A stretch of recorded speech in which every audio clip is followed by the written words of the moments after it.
ভারতের লোকসভা নির্বাচনের সবশেষ খবর জানাতে এই মুহূর্তে কলকাতায় আছেন সহকর্মী সুব্রত আচার্য। সরাসরি যাচ্ছে তার কাছে। সেটি প্রায় শেষ হতে চলল। আপনারা জানেন যে আগামীকাল রাত পোহালেই সকাল 7টা থেকে ভারতের 18তম লোকসভা নির্বাচনের সপ্তম অর্থাৎ শেষ দফার ভোট গ্রহণ হবে এবং জাতীয় নির্বাচন কমিশন গত 19শে এপ্রিল থেকে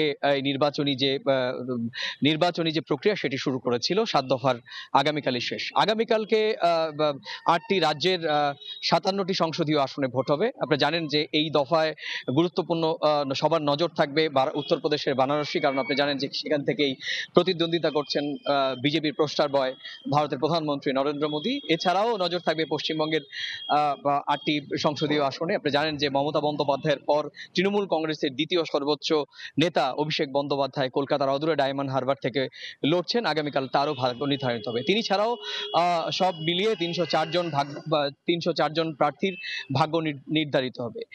আপনি জানেন যে এই ভারতের এই চলমান 18তম লোকসভা নির্বাচন দেশ বিদেশে কতটা গুরুত্বের সঙ্গে জায়গা নিয়েছে। বিশ্বের সবচাইতে ব্যয়বহুল নির্বাচন এবং বিশ্বের সবচাইতে বৃহত্তম নির্বাচনও ভারতের লোকসভা নির্বাচন। আর এই নির্বাচনের মধ্য দিয়েই আগামী 5 বছর ভারতের শাসনভার কার হাতে যাবে সেটা কিন্তু নির্ণয় করবেন দেশটির প্রায় 97 কোটি ভোটার। আপনি জানেন যে নির্বাচন কমিশন যেভাবে নির্বাচনটি অত্যন্ত দক্ষতার সঙ্গে শুরু করেছিল ভারতের ভৌগোলিক কারণে, কন্যাকুমারী থেকে কাশ্মীর ভৌগোলিক কারণে, যেখানে হাতি, ড্রোন, নৌকো, সাইকেল দিয়ে ব্যালট এবং নির্বাচনী সরঞ্জাম ইভিএম সেগুলো পৌঁছতে হয়, এই দুর্গম পাহাড়ি পথ থেকে মরুভূমি এবং জলাশয় সব মিলিয়ে কিন্তু নির্বাচনী প্রক্রিয়ায় এবং নিরাপত্তা একটি বড় ইস্যু, সব মিলিয়ে কিন্তু এই দীর্ঘতম সময়ে নির্বাচন করতে হয়েছে ভারতের জাতীয় নির্বাচন কমিশনকে।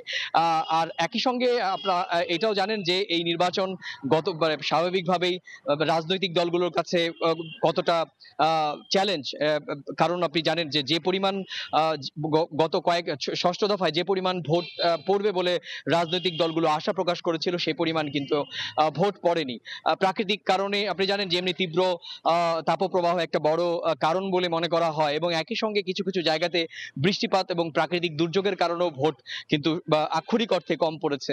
এখনো পর্যন্ত নির্বাচন কমিশন যেটি বলছে যে ভোট কম বেশি এই 6 দফায় 66 এর আশেপাশে ভোট পড়েছে, যেটি কিন্তু স্বাভাবিক। গত 2019 বা 2014 সালে যে ভোট যে পর্যায়ে যেভাবে ভোট পড়েছে সেভাবে হয়নি।